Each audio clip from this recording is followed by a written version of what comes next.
I had a pet dog named Monty. He was my mum's dog from a previous marriage, and we shared custody of him with my mum's ex, alternating who had him every week or so. I cannot remember the timing well as I was a child when this happened. Monty died when I was 6.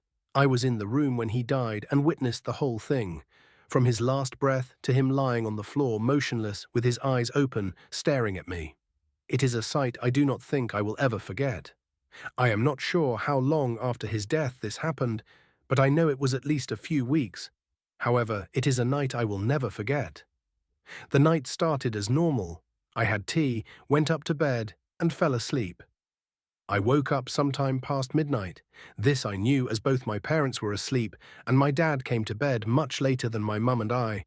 As I lay there awake in my bed, I realized I needed the toilet. But something was bothering me, a feeling that I had to stay in my bed and hide. After a few minutes of staring through the crack of my slightly open door, with the feeling of dread only worsening, I got desperate and eventually decided to risk it and go to the bathroom. I grabbed my headlight, turned on the torch, and placed the band around my head.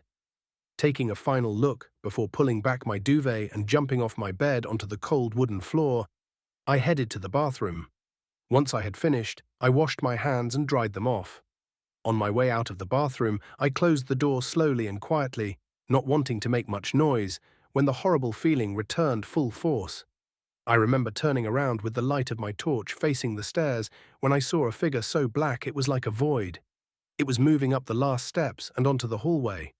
I stood there frozen when my torch suddenly turned off. I panicked, pressing the on-off button repeatedly to no avail, while the figure moved closer.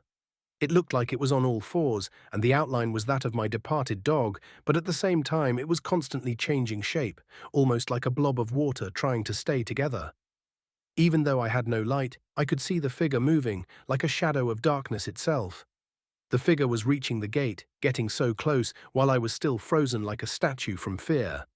I was shaking, just staring at this thing, until it reached the gate and somehow started moving through the metal bars. At that point, I screamed and screamed.